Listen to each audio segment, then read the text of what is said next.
Merhaba arkadaşlar, ben Berk. Medbyte Games ekibinde oyun programcısı olarak çalışıyorum.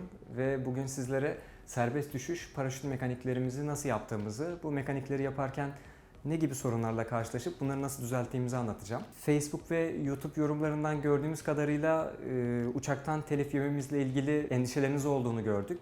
Ama merak etmeyin, Zula Force uçağı gökyüzünde rahat bir şekilde süzülüyor. Hiç merak etmenize gerek yok. Bir de asıl konulara gelmeden önce eğer şu konular hakkında karakter hareketleri, vektörler, ondan sonra açılar, işte FPS'e göre hesaplamalar ve server-client ilişkileri hakkında bilgi sahibiyseniz bu dersi biraz daha rahat anlarsınız. Bunlara öncesinde ufak bir bakmanızda yarar var. Basit bir şekilde anlatacak olursam, oyunun uçaktan atladığınız andan itibaren oyunda gördüğünüz, o kameranızın gördüğü doğrultuda bir vektörünüz var. Ve sizin VASD tuşlarına basmanıza göre biz sizin hızınızı arttırıyoruz veya azaltıyoruz. Ve ardından bu hız boyutunuzu doğrultu vektörünün ucuna ekliyoruz. Yani siz VASD'ye bastıkça hızlanıyorsunuz, yavaşlıyorsunuz, yönünüzü de kameranız belirlemiş oluyor. Temel olarak mekanikler böyle. Şimdi karşılaştığımız sorunlara geçecek olursak bir server-client uyumsuzluğuyla ilgili bir problem yaşamıştık. Bunun için de prediction dediğimiz bir sistem kullanıyoruz.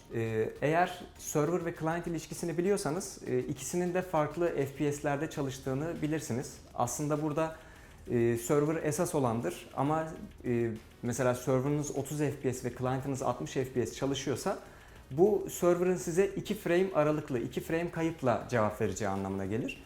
Ve böyle bir direkt server'ın hesabını kullanmaya kalkışırsanız havada kesikli kesikli tık tık hareket eden karakterler görmeye başlarsınız. Biz de bunun için şöyle bir sistem kullandık. Server'daki hesabımızı nihai nokta olarak alıyoruz. Ardından sizin client'taki pozisyonunuzu direkt ona setlemek yerine ona sadece biraz yaklaştırıp o iki frame içerisinde server'ın vereceği hareketleri taklit ediyoruz. Böylelikle havada düzgün bir hareket görmüş oluyorsunuz.